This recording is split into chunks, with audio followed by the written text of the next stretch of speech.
بسم الله الرحمن الرحيم الحمد لله الذي علا بحوله ودنا بطوله مانع كل غريبة وفضل وكاشف كل عظيمة وذل أستعينه قاهرا قادرا وتوكل عليه كافيا ناصرا وأشهد أن لا إله إلا هو إلها واحدا أحدا الذي لم يتخذ في عز جلاله صاحبة ولا ولدا وأشهد أن محمدا عبده المصطفى ورسوله المجتبى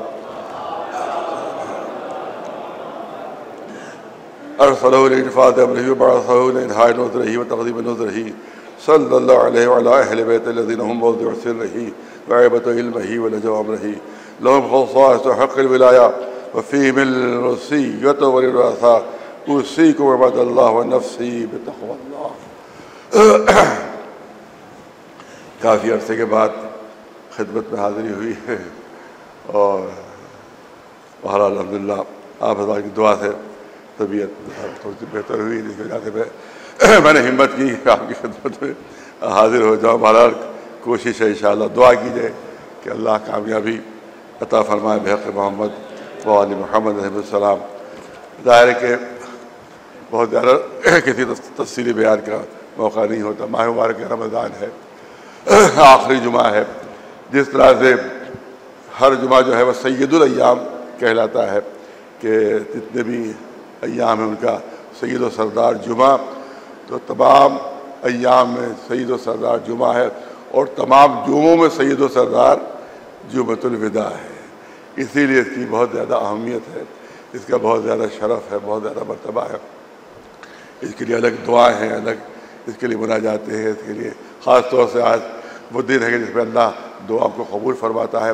اور آج سب سے زیادہ آج ہی کا دن ہے جب اللہ گناہ گاروں کو جہنم سے نجات دلاتا ہے. جب اللہ گناہ گاروں ہم جیسے گناہ گاروں کو جہنم سے نجات دلاتا ہے.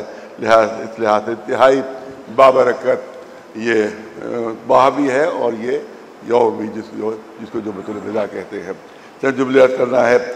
آپ دیکھیں کہ روزہ خود حضور سرور کائنات محمد مصطفیٰ صلی اللہ علیہ وسلم کا ارشاد ہے، صوموا تصحوا صوموا تصحوا. دیکھو تم روزہ رکھو تاکہ تمہیں صحت حاصل ہو، تمہیں صحت حاصل ہو. اس کے لیے بعض نوجوان کہتے ہیں کہ یہ تو میڈیکل سائنس بھی کہتی ہے، یہ تو ڈاکٹر بھی کہتے ہیں کہ سال میں اگر 30 دن 35 دن جو ہے وہ روزہ وہ کوئی فاقہ رکھے تو صحت اس کو حاصل ہو جاتی ہے اور اس کے اعضاء و جوارح ان کو پھر دوبارہ نئی طاقت مل جاتی ہے. تو اسلام نے اگر کہا تو اس کی کیا خصوصیت ہو گئی؟ تو اس کے لیے میں نے کہیں عرض کیا تھا کہ پہلی خصوصیت تو یہ ہے کہ میڈیکل سائنس آج بتا رہی ہے اور اسلام نے 1400 سال پہلے اس راست پر سے پردہ ہٹا دیا تھا. اس کا مطلب یہ ایک پہلی خصوصیت تو یہ ہے.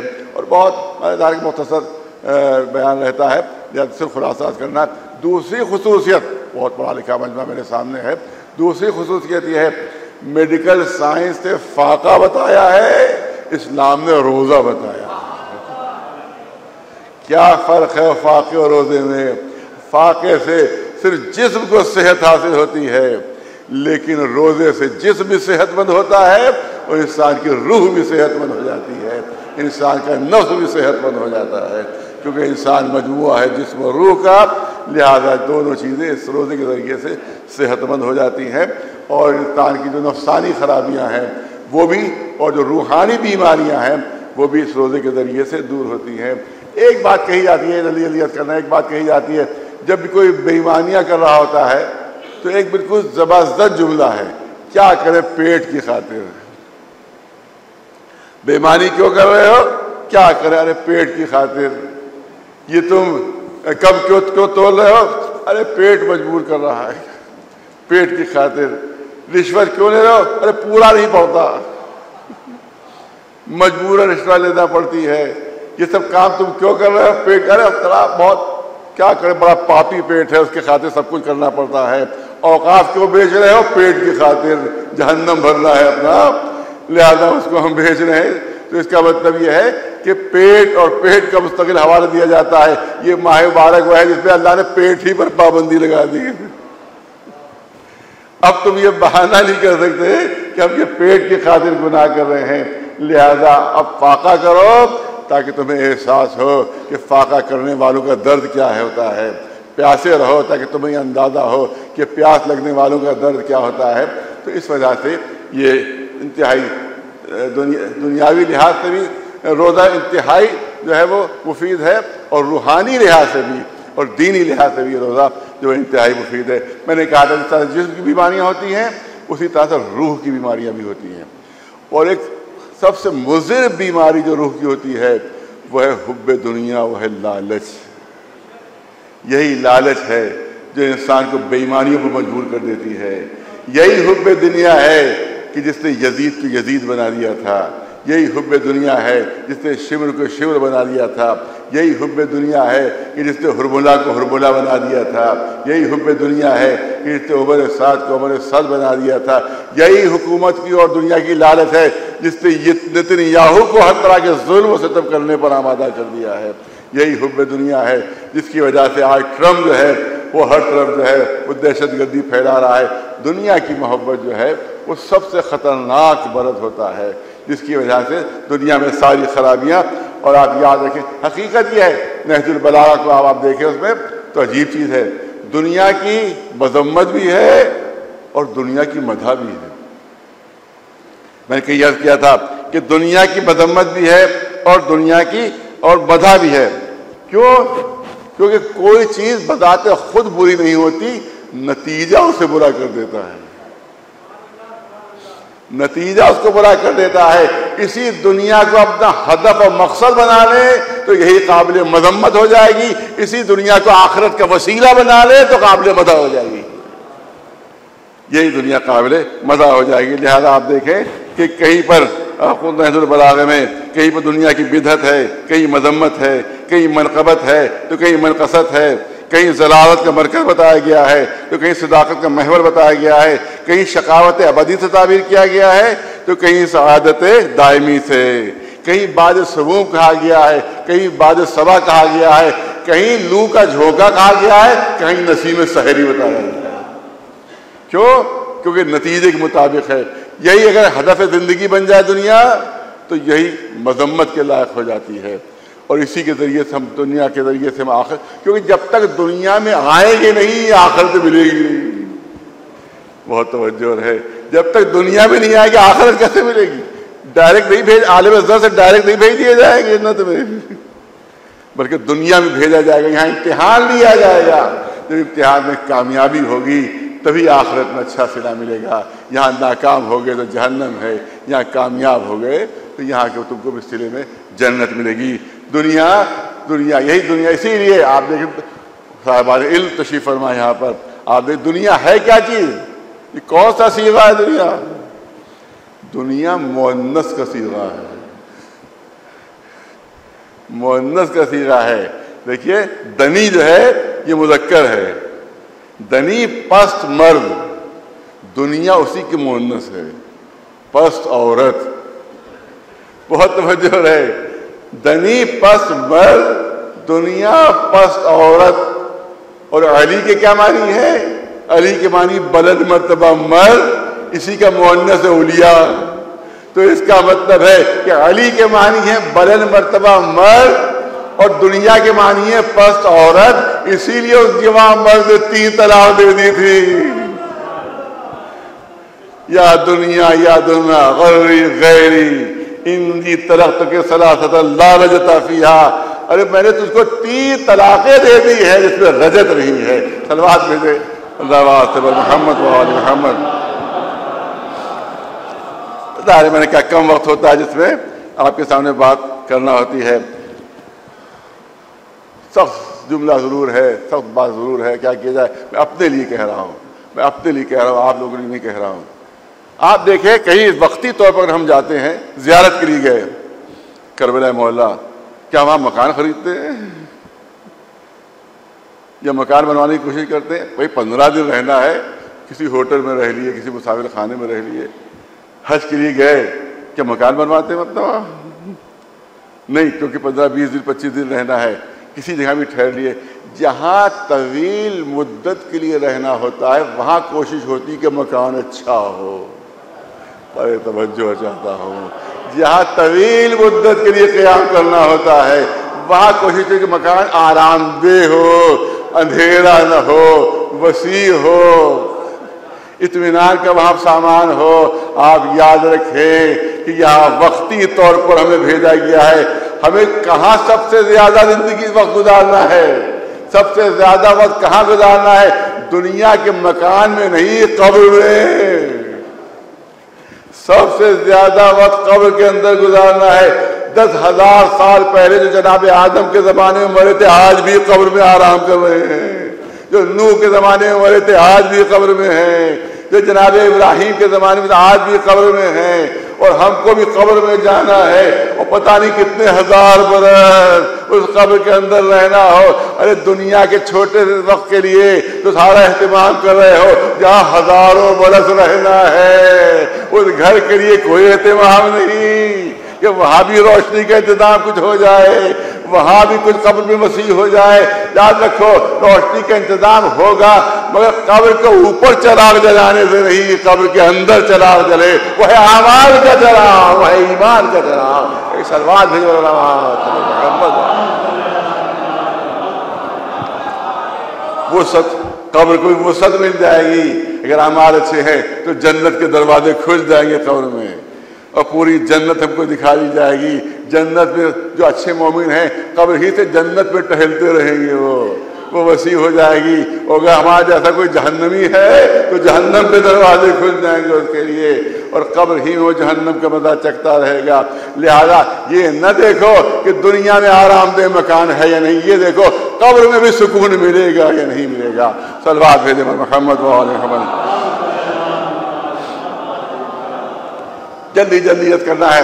جناب عیسیٰ علیہ السلام وہ گزر رہے تھے ایک راستے سے، دیکھا ایک ابابیل اپنا گھونسلہ بنا رہی ہے، ابابیل اپنا گھونسلہ بنا رہی ہے۔ جناب عیسیٰ نے فرمایا ارے اس حیوان کے پاس تو رہنے کا گھر ہے، میرے پاس تو رہنے کا گھر ہی نہیں ہے۔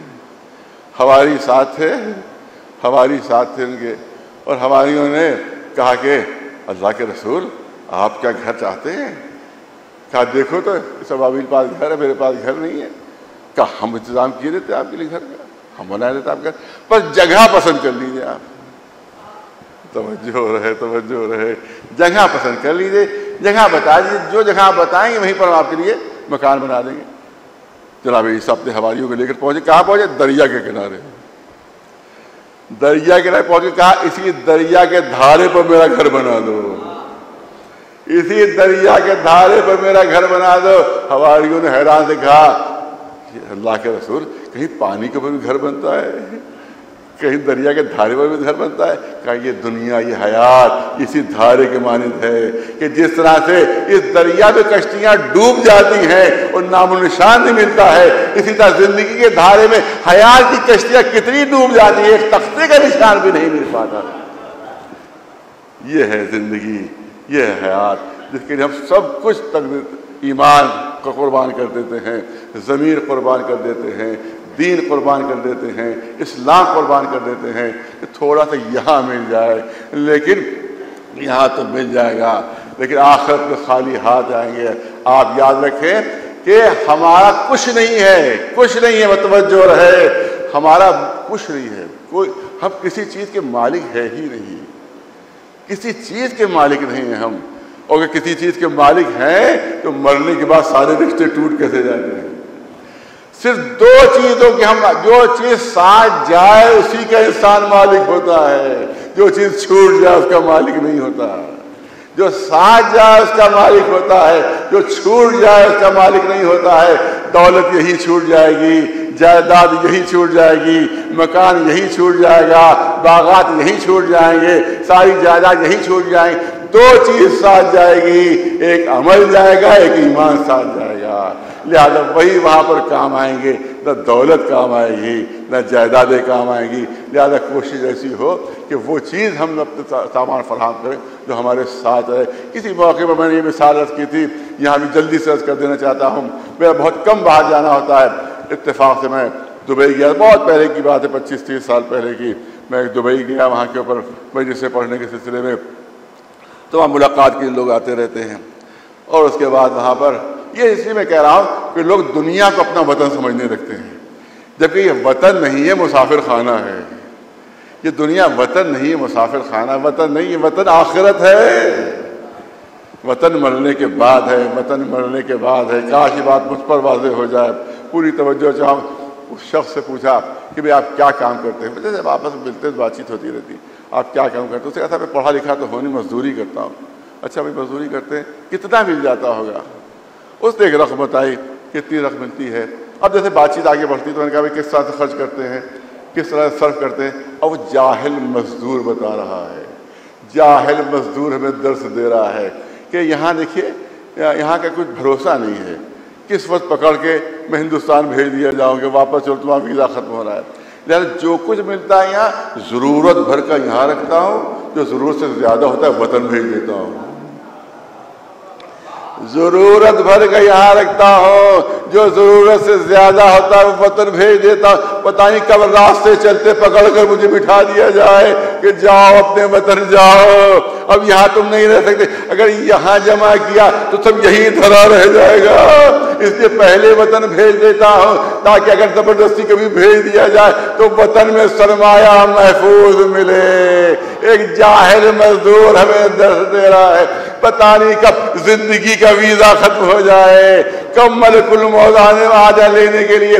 اگر یہاں جمع کیا ہے سب یہی دھرا رہ جائے گا۔ عقل مندی کا تقاضا ہے پہلے ہی وطن بھجوا دو تاکہ سرمایہ محفوظ ملے وہاں پر۔ صلوات بر محمد وآل محمد۔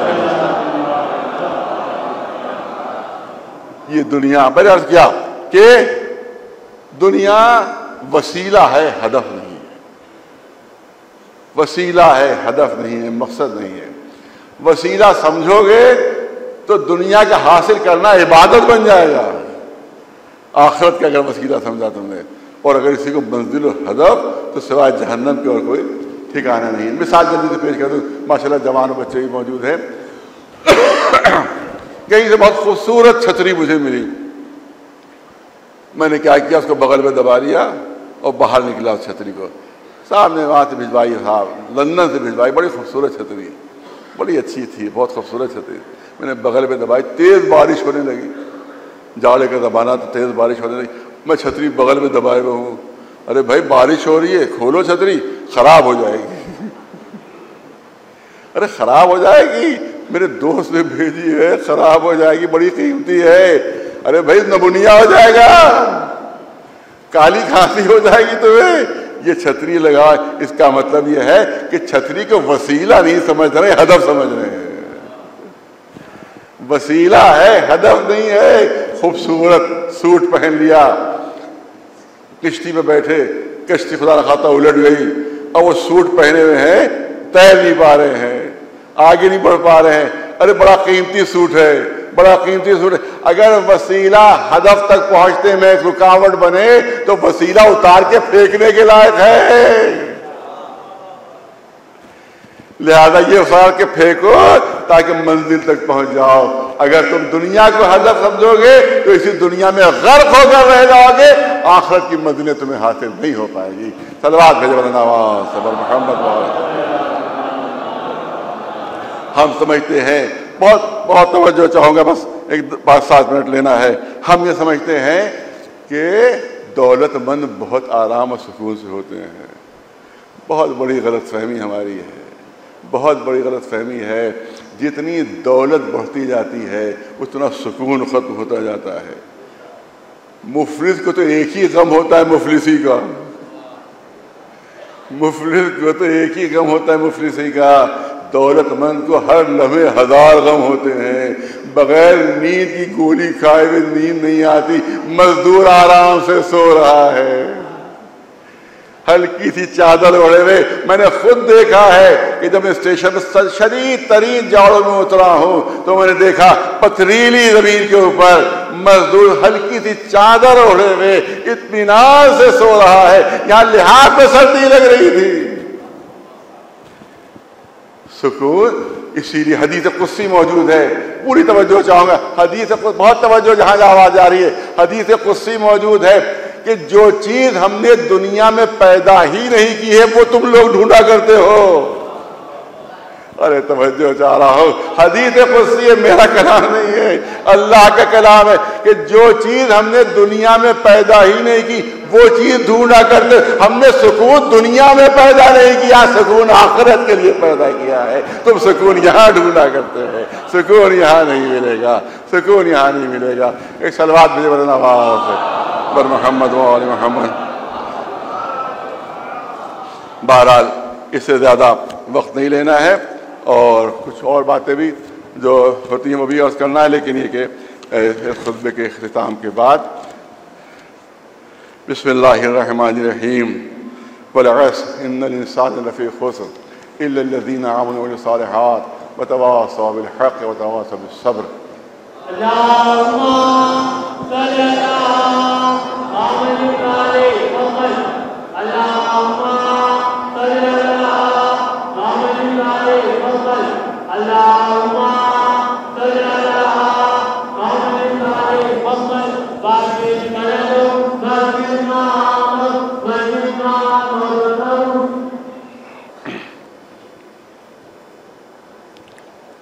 بسم اللہ الرحمن الرحیم الحمد للہ استتمام النعمت وسبحان اللہ استسلام العزت واللا الہ الا اللہ اقرارا بوحدانیت وحسبنا اللہ فاقتا الى کفایت واشهد ان محمد رسول اللہ سید بریت صلی اللہ علیہ وعلى الصحابہ من اطرت. اتقوا اللہ عباد اللہ واحذروا الدنیا فإن الدار اول عنا واخر فنا. فی حلال حساب وفی حرام عقاب من استغنى فيها فتنا من افتقر الى حظنا ومن افسر بها بصرته ومن افسر الى عمته فاستعدوا رحمكم الله عليهم الحساب وقت من المهلة فإنها تمر من الصحاب. صلوات بھیجو پر محمد وعلی محمد. حالت حاضرے پر 2-4 منٹ لینا. حالت حاضرہ ضروری ہے. خود 8ویں امام علی رضا علیہ السلام کا حکم ہے کہ جمعے کے خطبے میں جو مسلمانوں کے حالات ہیں ان کے اوپر بھی گفتگو ہونا چاہیے. آپ دیکھ رہے ہیں کہ ایک زمانے میں عرب سب سے غیرت مند قوم سمجھی جاتی تھی. عربوں کی غیرت اور حمیت اور عصبیت مشہور تھی، لیکن آج انہوں نے ثابت کیا ہے کہ ان سے زیادہ بے غیرت کوئی نہیں ہے، ان سے زیادہ بے حیا کوئی نہیں ہے، ان سے زیادہ بے شرم کوئی نہیں ہے. اس طرح سے روز آج بھی اسرائیل عربوں کو ختم کر رہا ہے، مار رہا ہے، بچوں کو مار رہا ہے، عورتوں کو مار رہا ہے، لیکن ان کی غیرت کو ہلکی سی بھی جنبش نہیں ہو رہی ہے، کیونکہ وہ غلام ہو چکے ہیں. غلام ہیں، وہ سلیوز ہیں، وہ بادشاہ نہیں ہیں، سلیوز ہیں. امریکہ کے غلام ہیں، اسرائیل کے غلام ہیں. محبت دنیا کی، وہ محبت حکومت کی، محبت دولت کی، یہ سب لالچیں جو ان کے ساتھ لپٹی ہوئی ہیں، جس کی وجہ سے وہ ایک لفظ امریکہ کے خلاف نہیں کہہ سکتے ہیں. کہیں حکومت نہ چلی جائے، کہیں ہمارا اقتدار نہ چلا جائے، کہیں ہماری عیاشیاں ختم نہ ہو جائیں. ہم عیاشیاں کیسے کریں گے، ہم بدماشیاں کیسے کریں گے؟ لہذا مرنے دو، ان کو مرنے دو. کتے بلیوں سے بھی زیادہ کوئی بلی کے مرنے پر بھی کوئی افسوس کر دیتا ہے. یہاں تو اس کا بھی افسوس نہیں ہوتا جتنا کسی بلی کے مرنے پر کوئی افسوس کرتا ہے. اس کا مطلب یہ ہے کہ بے غیرتی کی اپنی انتہا پر پہنچ چکے ہیں. پالنے والے ان کو غیرت عطا فرما، ان کی بے غیرتی ختم ہو. پالنے والے ان میں اتنی غیرت آ کہ اسرائیل کا مقابلہ کر سکیں. آپ دیکھیں غلام بنے ہوئے ہیں. یہاں تک کہ بہت معذرت کے ساتھ کہنا چاہتا ہوں، ہمارا ملک بھی امریکہ اسرائیل کا غلام بنا ہوا ہے. ہمارا ملک بھی غلام بنا ہوا ہے. امریکہ اقوام متحدہ کی تجویز نہیں ہے، امریکہ نے پابندی لگائی ہے ایران کے اوپر، امریکہ نے لگائی ہے، اقوام متحدہ کی نہیں ہے. اب ہمارا ملک اجازت دے رہا ہے امریکہ سے کہ روس سے ہم تیل لیں یا نہ لیں. جب امریکہ نے اجازت دی ہے تب ہمارے ملک امریکہ روس سے تیل لینا شروع ہوا. اس کا مطلب آپ بھی غلام ہیں. غلام ہی تو آقا سے اجازت لیتا ہے، غلام ہی تو آپ اجازت لے رہے ہیں. عراق کی حالت بھی بڑی خراب ہے. عراق والوں کو منع کر دیا امریکہ نے کہ تم گیس نہ بیچنا ایران کو. انہیں کہہ دیا جی حضور جو حکم آقا کا، جو آقا کا حکم اس پر ہم عمل کریں گے. اس کا مطلب ہے سب امریکہ کے غلام بنے ہوئے ہیں، اسرائیل کے غلام بنے ہوئے. ہمارا ملک بھی اس لیے بائیکاٹ کر رہا ہے کیونکہ امریکہ کا حکم ہے، کیونکہ آقا کا حکم. اس کا مطلب ہے کہ انگریزوں کی غلامی ختم ہو گئی ہے، مگر ابھی امریکہ کی غلامی ہماری ختم نہیں ہوئی ہے. وہ آقا ہے اور ہمارا ہندوستان غلام بنا ہوا ہے. لہذا ہم کہیں گے اپنے ملک سے کہ اتنے بڑے ملک کو شرمندہ نہ کریں، اس ملک کے رہنے والوں کو شرمندہ نہ کریں۔ آپ کی غلامی سے ہم شرمندہ ہو رہے ہیں کہ ہمارا اتنا مضبوط ملک اور امریکہ کی غلامی میں گیا ہوا ہے، اور اللہ اور امریکہ کے حکم کے اوپر وہ عمل کر رہا ہے۔ لہذا یہ غلامی ختم ہونا چاہیے۔ ہندوستان آزاد ہے، مضبوط ہے، اس کو کسی کا غلام بن کر نہیں رہنا چاہیے۔ اسی طرح سے آپ دیکھیں یہاں کے اوپر بھی جو وقف بل آیا ہے، اس میں بھی میں نے برابر کا سب سے پہلے میرا ہی بیان آیا تھا کہ یہ وقف بل نہیں بلکہ سانپ کا بل ہے، اس میں صرف خرابیاں ہی خرابیاں ہیں۔ لیکن بہت سے مولانا ابھی تک خاموش ہیں، بہت سے مولوی ابھی تک زبان سے ایک لفظ نہیں نکلا ہے، بے غیرتی ان پر چھائی ہوئی ہے، بے حیائی ان کے اوپر چھائی ہوئی ہے۔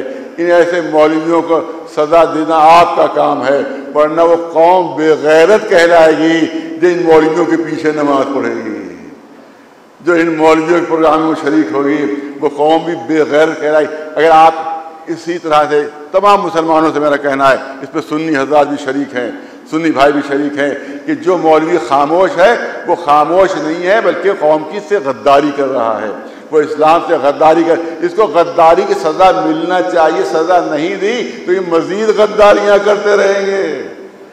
لہذا ضروری ہے ان کو سزا دی جائے، ان کو احساس تو ہو کہ انہیں جو غداری کی ہے قوم اس سے ناراض ہے، لہذا ان کے پروگراموں میں شرکت نہ کی جائے، ان کے نہ پیچھے نماز پڑھی جائے، نہ ان کے پیچھے کوئی پروگرام میں شرکت کی جائے، ورنہ یہ سمجھیں گے کہ ہم جو دل چاہے کریں قوم پر تو کوئی اثر نہیں ہوتا۔ قوم کو ثابت کرنا ہوگا کہ مولوی بے غیرت ہے، قوم بے غیرت نہیں ہے۔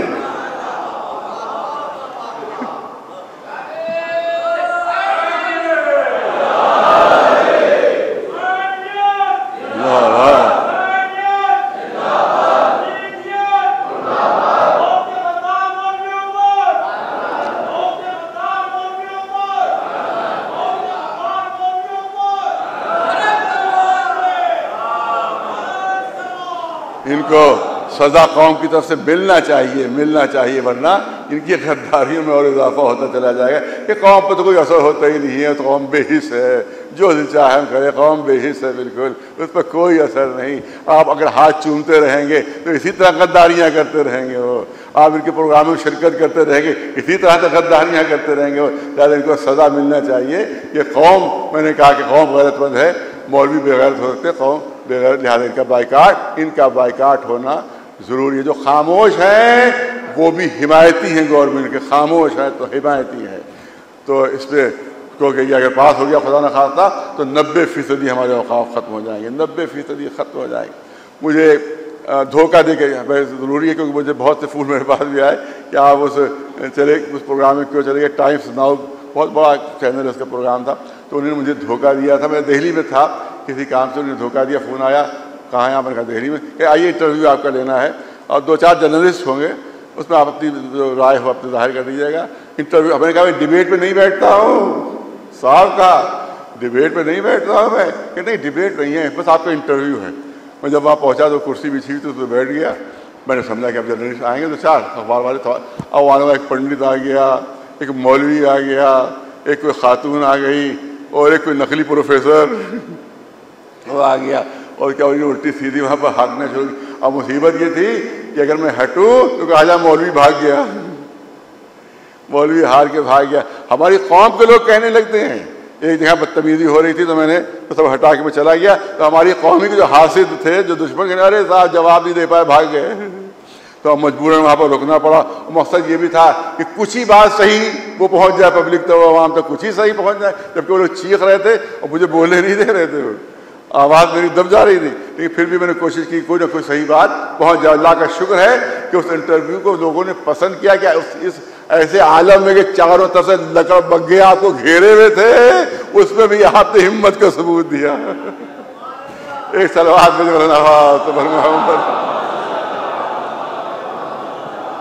اور ایک مولوی آیا اور پتہ نہیں کیا الٹا سیدھا اشلوک پڑھنے لگا، ہم نے کس جانور کو پکڑ رہا ہے؟ اچھا وہ اب زبان سے نکل گیا، کس جانور کو، ارے دیکھیں جانور کہہ رہے، جانور، ارے ہم نے کہا ان کو نہیں کہہ رہے، باہر 4 لوگ کھڑے تو نہیں کو کہہ رہا ہوں۔ ایک سلوات میں بائیکاٹ ضروری۔ دوسری چیز جو آپ لوگوں کو بہکایا جاتا ہے، جو حاسد ہمارے جو کہتے ہیں فلاں گورنمنٹ سے مل گئے، فلاں گورنمنٹ سے مل گئے، فلاں گورنمنٹ سے مل گئے، اس ممبر کی قسم ہے آپ کو، اس مسجد کی قسم ہے آپ کو، بتا دیجیے کوئی بھی ہاتھ اٹھا کر کوئی ذاتی فائدہ اٹھایا ہو؟ اتنا بڑا مجمع، یہاں تک ماشاءاللہ پورا صحن بھرا ہوا، پورا چبوترا بھرا ہوا، پورا امام باڑہ بھرا ہوا، آپ کو اجازت ہے کوئی بھی کھڑے ہو کر کہہ سکتا ہے کوئی ذاتی فائدہ میں نے اٹھا لیا ہو کسی حکومت سے، کوئی ذاتی فائدہ سوائے قوم کے فائدے کی کبھی آج تک ذاتی بات کی ہی نہیں ہے میں نے۔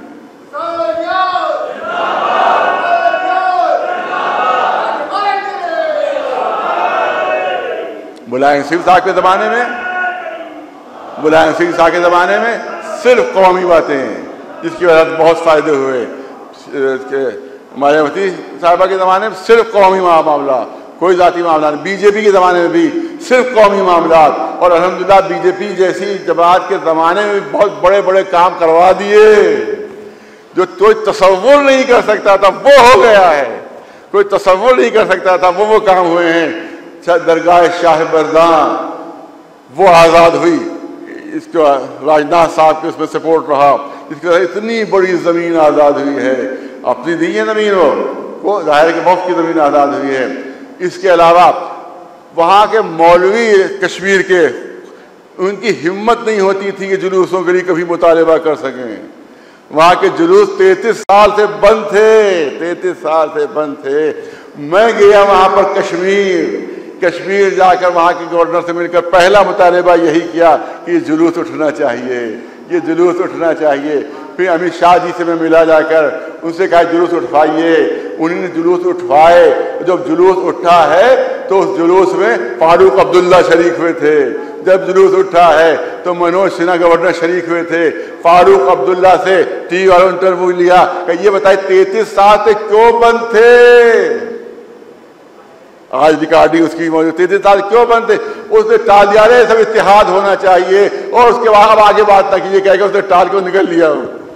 وہاں کے مولوی اپنی جھیپ مٹانے کے لیے، اپنی بزدلی مٹانے کے لیے کہا کرتا رہے تو پہلے تو اٹھ رہے تھے، انہی نے کوئی کارنامہ نہیں انجام دیا، پہلے تو اٹھ رہے تھے۔ سوال پہلے سے اٹھ رہے تھے تو ٹی وی والے فاروق عبداللہ سے کیوں کہہ رہے تھے کہ 30 سال سے رکے ہوئے تھے؟ اس کا مطلب ہے فاروق عبداللہ کہنا چاہیے تھا رکے کہاں تھے، چل رہا رہے جاری تھے، لیکن اس کا جواب نہ دینا خود اس بات کی دلیل ہے کہ رکے ہوئے تھے۔ بہت بڑا کارنامہ انجام دیا، یہاں تک کہ امت شاہ صاحب نے خود پارلیمنٹ میں کہا مسلمانوں کو دیکھے کہ ہم نے تمہارے جلوس کشمیر میں اٹھوائے ہیں۔ اور تیسرا کام جو بہت بڑا، کوئی شیعہ خواب نہیں دیکھ سکتا تھا، وہ پروفیسر عین الحسن صاحب کو آزاد، مولانا آزاد سینٹرل یونیورسٹی کا وائس چانسلر، شیعہ خواب میں نہیں سوچ سکتا تھا، خواب میں نہیں سوچ سکتا تھا وہاں کا وائس چانسلر بننا۔ لیکن میں گیا کرونا کے زمانے میں، بائی روڈ گیا تھا ناگپور، بھاگوت جی سے ملنے، ان کے سامنے مطالبہ رکھا، پھر امت شاہ صاحب کے سامنے پاس گیا، وہاں مطالبہ رکھا، پھر انہوں نے ان کو پروفیسر بنایا۔ لیکن افسوس یہ ہوتا ہے کہ جس کے ساتھ وفا کرو وہ ہمیشہ بے وفا ثابت ہوتا ہے۔ یہی معاملہ وہاں بھی ہے اور یہی معاملہ ہر جگہ ہے۔ ایک سلوات محمد علیہ السلام۔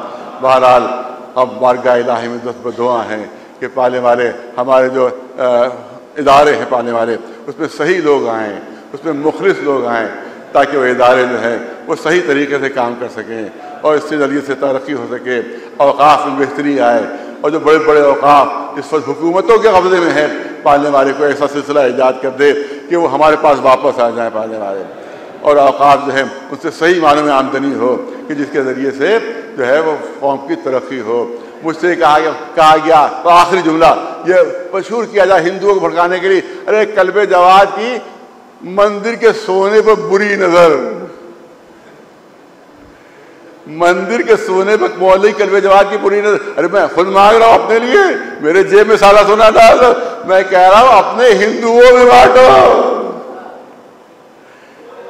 1000 سال سے دفن ہے سونا، دفن ہے۔ بھگوان کو سونے کی ضرورت نہیں ہے، بھگوان کے ماننے والوں کو ضرورت ہے، ان میں بانٹو تاکہ ان کی غریبی دور ہو، یا ذرا بیگ میں ڈال دو تاکہ محفوظ رہے. اس کے ذریعے سے ہمارے روپے کی قیمت جو ہے بہت 10 گنی اور 100 گنا بڑھ جائے گی، لیکن اس کو غلط انداز سے پیش کیا جا رہا ہے. لہٰذا میرا مطالبہ یہی ہے کہ جس طرح سے کہا گیا کہ صاحب یہ تو دان دیا ہے، بھگوان کی پراپرٹی ہے، تو میں کہتا ہوں کہ جس طرح سے مندر کا سونا بھگوان کی پراپرٹی ہے، اسی طرح سے وقف بھی اللہ کی پراپرٹی ہے. وقف بھی اللہ کی پراپرٹی ہے. اس میں کوئی انسان دخل نہیں دے سکتا، اس میں کوئی حکومت دخل نہیں دے سکتی. یہ اللہ کی امانت ہے اور یہ محفوظ رہنا چاہیے. انشاءاللہ محفوظ رہے گی. دشمن ختم ہو جائیں گے، دشمن مٹ جائیں گے، حکومتیں ختم ہو جائیں گی، مگر انشاءاللہ امام زمانے کی امانت محفوظ رہے گی. امام زمانے کی امانت محفوظ رہے گی. آخری جملہ، ٹرمپ نے حکم دیا ہے، ٹرمپ نے کہا ایران سے کہ بات مانو ورنہ ہم مٹا دیں گے. بات مان لو ہماری ورنہ ہم مریم میٹ کر دیں گے. آخری جملہ، مان لو مریم میٹ کر دیں گے. ارے یہی بات فرعون نے جناب موسیٰ سے بھی کہی تھی، یہی بات نمرود نے ابراہیم سے بھی کہی تھی. یہ بتا کون مٹا؟ موسیٰ مٹا یا فرعون؟ ابراہیم مٹے یا نمرود؟ نمرود مٹ گیا، ابراہیم باقی، فرعون مٹ گیا، موسیٰ باقی. یہ امریکہ کا ٹرمپ مٹ جائے گا، انشاءاللہ حکومت ایران باقی رہے گی، اسی طرح سے شکست دیتی رہے گی. بسم اللہ الرحمن الرحیم. اللہم صلی علی سید المرسلین وشفیع المذنبین نبینا محمد صلی اللہ علیہ وآلہ وسلم وعلى امام المسلمین وقائد الغر المحجلین امیر المومنین علی بن ابی طالب علیہ السلام وعلى سید نساء العالمین فاطمہ بنت رسول اللہ وعلى الحسن المجتبى وحسنی شہید بکربلا وعلی ابن الحسین محمد بن علی وجعفر بن محمد وموسى بن جعفر وعلی ابن موسیٰ محمد بن علی وعلی ابن محمد والحسن بن علیہ السلام. اللہم صلی علی مولانا صاحب الزمان الحجۃ القائم بالحق المنتظر المہدی علیہ السلام. بسم اللہ الرحمن الرحیم. ان اللہ یامر بالعدل والاحسان وایتاء ذی القربى وینہی عن الفحشاء والمنکر والبغی یعظکم لعلکم تذکرون. جمعۃ الوداع کی دعا پڑھ لیجیے. اللہم لا تجعلہ آخر العہد من صیامنا ایاہ فإن جعلتہ فاجعلنی مرحوما ولا تجعلنی محروما. صلوات بر محمد وآل محمد.